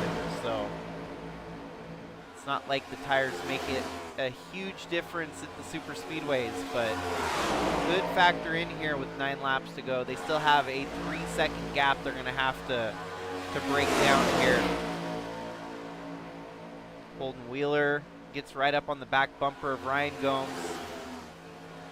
In the meantime, your front 4 breakaway.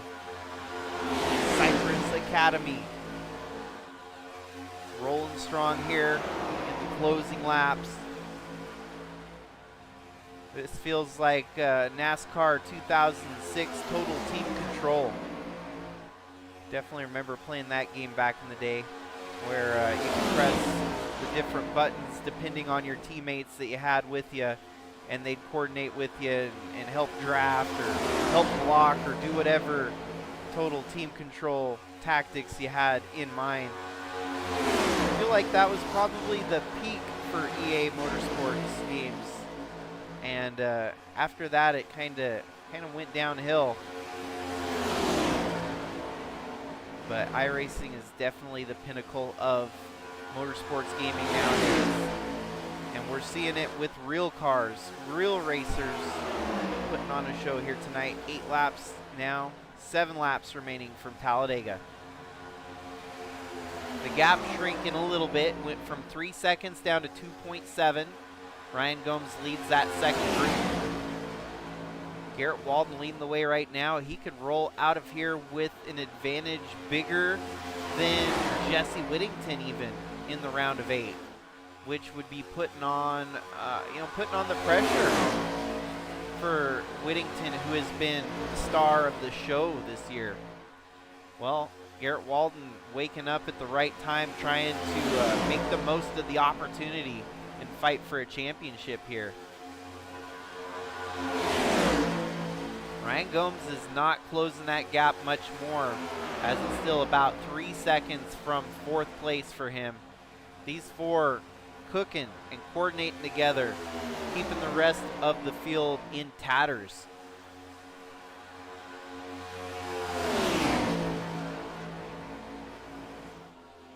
But will the four drivers, the four teammates, play nice on the last lap here? Will they fight for the win? Everyone's going to want that win worse than the other one, even if they're teammates.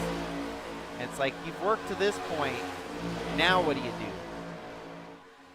Do you risk it upsetting a teammate to fight for the win, or are you going to sit happily in the background there, just glad that the team got the win here tonight? See, could get a little bit dicey, down and dirty for the win here. Garrett Walden holds the lead right now. Matt Parasini in second.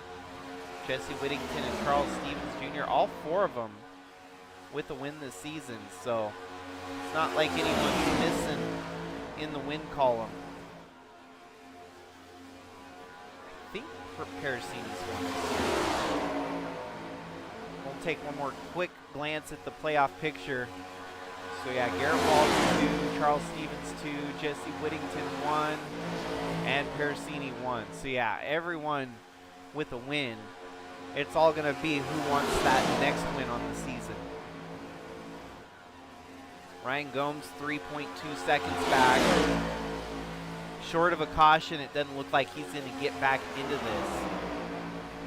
Jorge Ledesma would be eliminated from the championship playoffs, as Josh Hall is going to finish ahead of him as they run right now.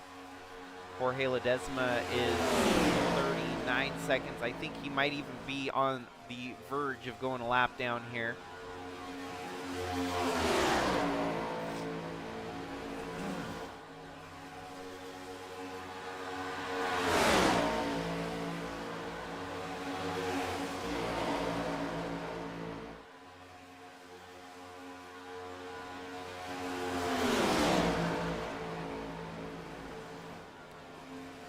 Well, you can count the laps on one hand now. We're down to 4 laps. Make that about 3 laps to go. The rest of the field desperately clinging on for hope that a caution might fall upon their good luck side here today. But with 3 laps, it's pretty much Cypress Academy. And it's their race to lose at the moment.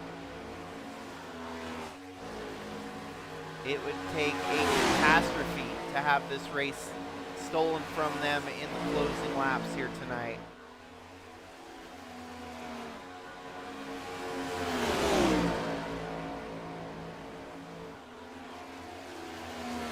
And it's a bummer that other group did not have the right method, the right strategy call here tonight. I'm still kind of surprised that the overcut was the way to go here. I would have signed up for the undercut strategy myself. If I was out there with the team, I would have been like, yeah, let's get down pit road ASAP, get full tank of gas, get fresh tires thrown on it, and we'll just let everything shake out. But there's something to that where you can stay out longer, come down pit road for a smaller portion of gas and be back off the pit road quicker than the ones that stayed on to make sure they could get all the fuel needed to make it to the finish. So if there is a caution, will these drivers have enough fuel in the tank? Well, and I don't think we're going to get that caution as they're rolling around here with the white flag in hand, the flagman waving the white flag. One more lap to go here from Talladega. It's Garrett Walden leading over Parasini, Whittington, and Stevens Jr. They just put the 44 of Ledesma a lap down. These 4 drivers, they might want to fight for it. They're probably going to wait till about turn 3, maybe even turn 4 to make the move so that they don't wreck each other and give the win away.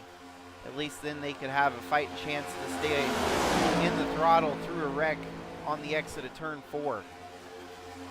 But not much drama, as it's pretty much single file with the final 4. 24 though, that's Parasini making the move on Garrett Walden. Walden had the lead. They're going to come drag racing down the front. 24, Parasini gets the job done here tonight, as they were almost 3 wide across the line. Stevens went from 4th to 2nd. Parasini from 2nd to 1st. Walden from 1st to 3rd. And Whittington from 3rd to 4th. That is a wrap here with Cypress Academy locking out the front 4. Neon Racing bringing it home 5th and 6th. Sharon Hill 7th. Holden Wheeler 8th. Matt Baines 9th. Ledesma Jr. and Vincent finishing out the field here.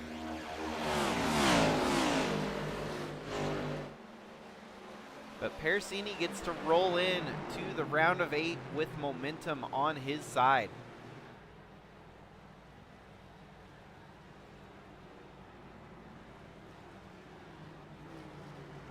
Definitely a little bit of excitement at the end of that one, as I don't think they didn't want to wreck it. They didn't want to push it too hard, but they just did a great team race there to finish it off.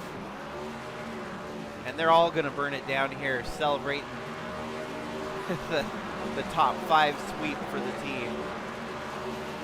That's awesome.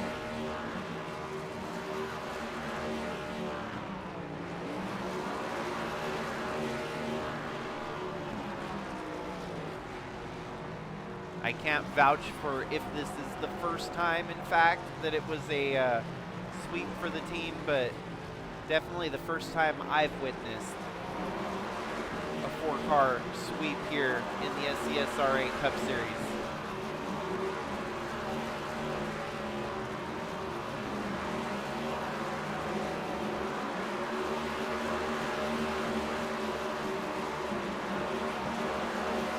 In the midst of all of that, your winner, Matt Parasini, that's his 2nd win of the season, I do think.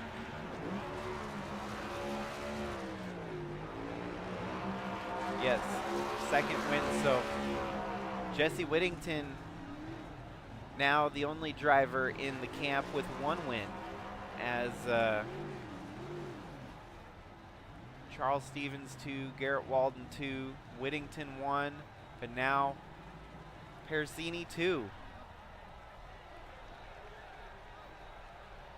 And of course, the last driver making it in on the round of 8, none other than Josh Hall in the 81 car, settling it out here tonight.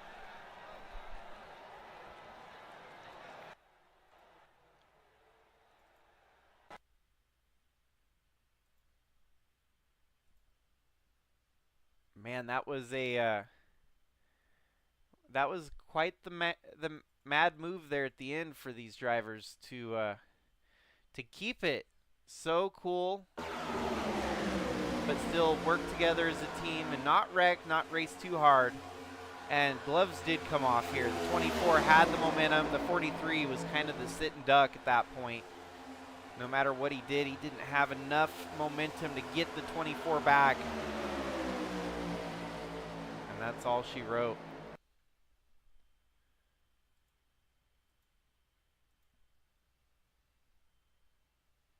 Well, that is your finishing order here tonight. We're going to go ahead and get ready for driver interviews on the podium here. Cypress Academy lockout of the podium. We're going to go ahead and interview 3rd place, Garrett Walden, first. Jacob in the booth, do you copy, Garrett? Yes, sir. I got a copy. Well, how about that tonight? Was that fun or what? Yeah, I mean, it was probably the most fun Talladega race I've had in a long time. I will say that much. It was very tame. I mean, there wasn't too many crazy moments. We did have that one crazy moment at the end of stage 2. But at the final stage, it looked like it was pretty much fuel save mode. Everyone was single file saving the fuel. Um, Man, did it make you feel like you wanted to get going a little bit more, or was it just kind of status quo to save that fuel? It was a lot of I think status quo because you're trying to play with the guys that are around you, and you're trying to see like what your competitors are trying to, like how far they're trying to go. I knew that with how much we saved, um, especially when me and Matt came and topped off, we would have to take less fuel. So that was like a big key because if we could take a can or less, that means we save at least 2 to 3 seconds on pit road, and I think that made like the biggest difference between us and the guys behind us. Oh, for sure. I could see the game strategies playing out there, and it was fun to watch. And definitely teammates help. You had some great teammates in the mix there. How did you feel working with your teammates all night? I mean, it worked to perfection as we had all talked about, and we have ran together this year. We perfect execution, getting on pit road, getting off. We immediately got together. Um, so I mean, it worked exactly how we planned it. Actually, a little bit better than actually how we planned it. We expected the guys behind us to be about second and a half off maybe, but they were over three. So, it kind of worked better than we had originally planned. Well, I love to hear it. Is there any friends, family, sponsors you want to thank here tonight? Yeah, just shout out to obviously our team with Cypress Academy. Me, Charles, Matt, uh, Jesse, and poor Vince who couldn't be with us tonight. Shout out to the league guys putting on work for us every week, and then you putting on the broadcast for us. It's just a pleasure to be here every week with everybody. Well, thanks to you guys for putting on that clinic here tonight. That was a great show of teamsmanship and great momentum rolling into the final couple races here. So enjoy this one, and we'll see you next week. Yes, sir. Up next, finishing second here tonight, was Charles Stevens Jr. in the booth here. Do you copy, Charles? I got you, Jacob. Well, how about tonight? Talladega definitely went as planned, it seems like, for Cypress Academy. Um, were you raring and ready to get more racing, or did it just kind of felt right to fall in line and follow the lead as it kind of played out here tonight? Yeah, I want a big shout out. I have an awesome team here at Cypress Academy. I love all the guys on my team. Um, yeah, we try to get as much stage points. But yeah, after that second stage, we just had a game plan right off the rip where we was gonna save gas, let them guys go out front and burn as much as they could, and then we was just gonna be there and pit together and try to come out with enough lead to where all of us was out front, and we was just gonna follow the line, and Jesse was like, hey, let's just race this thing out and try to cross the line together, three wide or four wide, and it worked out perfect, and I couldn't ask for a better team or a better ending. Now it was awesome to watch. I enjoyed watching y'all put on a master class in strategy. It was fun to watch, and I was trying to follow along with it, and it kind of gives you, there's different strategies, and you think this one's gonna work, and then all of a sudden that one starts working, and so yeah, you guys definitely went to the drawing board on this one and came out on top. What else do you think for the last couple races of the season? Do you guys got the momentum rolling in for the title? We definitely do, and our team is putting in the effort, and we're looking to go to Homestead, all four of us, for the final four, and race it out as a and bring the trophies definitely coming back to Cypress Academy.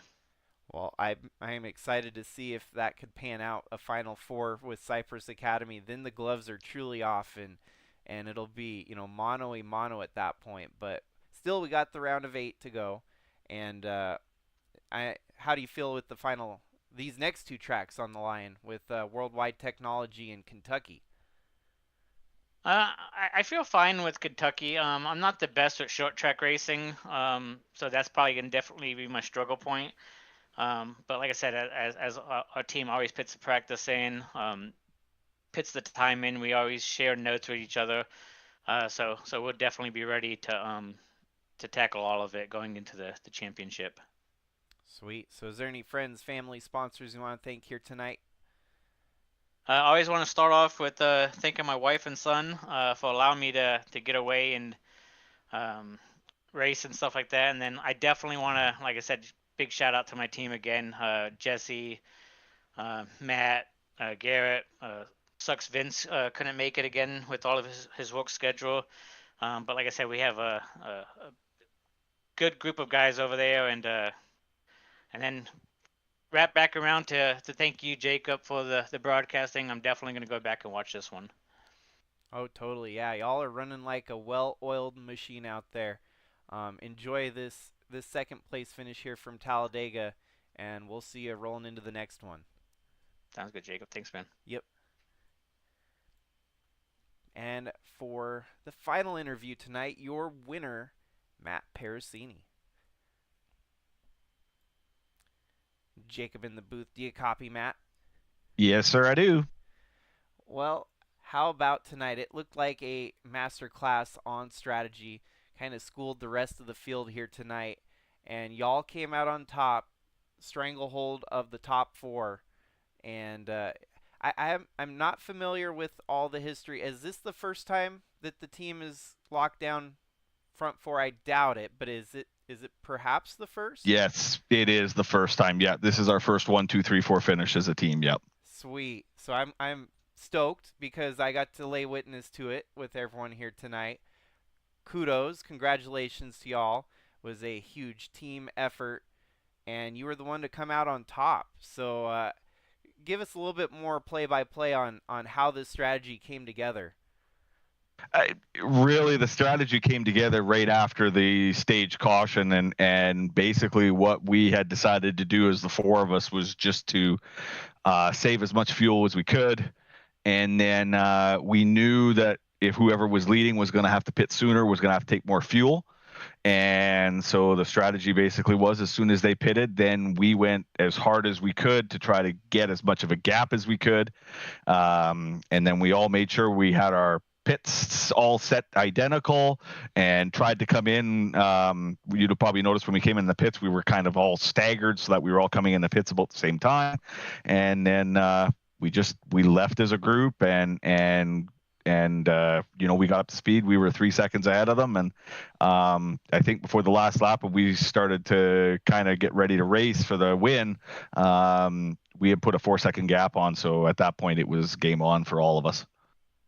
Yeah, the only thing that would have really spoiled it was if there were a late race caution. But even then, y'all would have had pretty much, you had the strategy to win it. So it was a great race. I was stoked. I was trying to follow along with the strategies, and I was thinking the overcut would not prevail, but it did, and the overcut did prevail because as you think about it, you can come in for a splash of gas rather than a tank of gas, basically, and that's definitely what happened here tonight. So any friends, family, sponsors you want to thank after this win here? Well, I mean, I may be coming home with a trophy, but at the end of the day, this is Cypress Academy's win. Jesse, Garrett, Charles, and myself. I mean, we won this one together. The goal is because I was in the most precarious points position, that I was the one that needed the best finish tonight, and that's what we ended up doing. So we came in, we had a goal, we accomplished that goal. And at the end of the day, great finish for Cypress Academy. Just want to thank, of course, Jeff Slaughter from Slaughter Racing Designs for this wonderful paint on my Slaughter Racing Design Chevy. Thanks to the admins of the league. They do a great job. And thank you to you for the broadcast.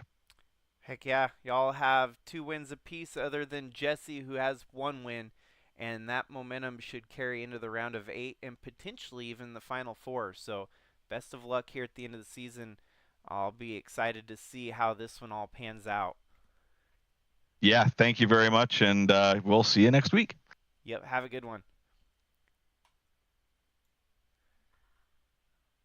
Alrighty, folks, that is a wrap here tonight from Talladega.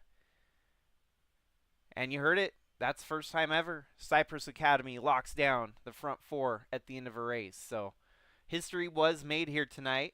4 drivers locked in the final 4 spots were all teammates to each other. So Cypress Academy 1, 2, 3, 4. If you have anything that you're going to remember on this date that's relating to the SCSRA Cup Series, it was that history was made today. First ever 4-team car lockout of the field in finishing positions. So with that, folks, obviously there's only 3 races left this season, and hopefully all can stay tuned in for those closing races. I'll be on the call for the next one at Worldwide Technology. I'll be bummed that I'll have to miss out Kentucky, but I'll be back for Homestead, and hopefully, maybe, just maybe, we might see that championship go to the team of Cypress Academy. Who knows? Final 4 with 4 teammates, that would be like the Hendrick Motorsports equivalent of the Final 4. So thanks again, folks, for tuning in. Stay safe out there. Hope to catch you in the next one.